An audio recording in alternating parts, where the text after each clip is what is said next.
अस्सलाम वालेकुम दोस्तों, welcome to digital facility channel. दोस्तों, आज की इस वीडियो में हम जानेंगे आज के ताज़ा तरीन सऊदी रियाल के exchange rate Pakistan, India, Bangladesh और नेपाल के लिए कि आज आपको सऊदी अरब के मुख्तलिफ बैंकों से एक रियाल ट्रांसफ़र करने पर क्या रेट मिलेगा। तो फ्रेंड, वीडियो को लास्ट तक देखिएगा ताकि आपको पता चल सके कि आज कौन सी बैंक सबसे अच्छा रेट दे रही है। और फ्रेंड, डेली बेस पे सऊदी रियाल की ताज़ा तरीन अपडेट जानने के लिए चैनल को सब्सक्राइब कर दें और साथ में बेल आइकन को ऑल पे सेलेक्ट कर दें। फ्रेंड, देखते हैं आज सबसे पहले वेस्टर्न यूनियन के रेट जो कि पाकिस्तान के लिए दे रहा है 74 रुपये 57 पैसे, इंडिया के लिए 22 रुपये 44 पैसे, बांग्लादेश 32 टका 16 पैसे और नेपाल के लिए रेट होगा 36 रुपये 10 पैसे।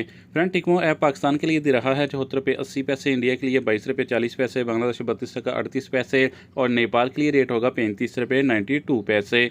फ्रेंड, यूआर पे आज पाकिस्तान के लिए दे रहा है 74 रुपये 21 पैसे, इंडिया के लिए 22 रुपये 19 पैसे, बांग्लादेश 32 टका 03 पैसे और नेपाल के लिए रेट होगा 35 रुपये 93 पैसे।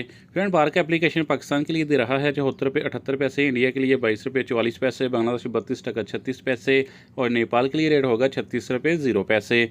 फ्रेंड, मोबाइली पे पाकिस्तान के लिए दे रहा है 74 रुपये 70 पैसे, इंडिया के लिए 22 रुपये 30 पैसे, बांग्लादेश 32 टका 07 पैसे और नेपाल के लिए रेट होगा 36 रुपये 03 पैसे। फ्रेंड, STC पे पाकिस्तान के लिए दे रहा है 74 रुपये 20 पैसे, इंडिया के लिए 22 रुपये 23 पैसे, बांग्लादेश 32 टका 23 पैसे और नेपाल के लिए रेट होगा 36 रुपये 0 पैसे। फ्रेंड, फौरी बैंक पाकिस्तान के लिए दे रहा है 74 रुपये 50 पैसे, इंडिया के लिए 22 रुपये 38 पैसे, बांग्लादेश 32 टका 29 पैसे और नेपाल के लिए रेट होगा 36 रुपये 0 पैसे। अल राजी बैंक आज पाकिस्तान के लिए दे रहा है 74 रुपये 28 पैसे, इंडिया के लिए 22 रुपये 33 पैसे, बांग्लादेश 32 टका 31 पैसे और नेपाल के लिए रेट होगा 35 रुपये 86 पैसे। फ्रेंड, बात करें इंजाज बैंक की तो पाकिस्तान के लिए दे रहा है 74 रुपये 54 पैसे, इंडिया के लिए 22 रुपये 37 पैसे, बांग्लादेश 32 टका 25 पैसे और नेपाल के लिए रेट होगा 35 रुपये 71 पैसे। फ्रेंड, लास्ट में देखते हैं SNB क्विक पे के रेट जो पाकिस्तान के लिए दे रहा है 73 रुपये 78 पैसे, इंडिया के लिए 22 रुपये 25 पैसे, बांग्लादेश 32 टका 18 पैसे और नेपाल के लिए रेट होगा 35 रुपये 65 पैसे। तो फ्रेंड, ये थे आज के सऊदी रियाल के ताज़ा तरीन एक्सचेंज रेट।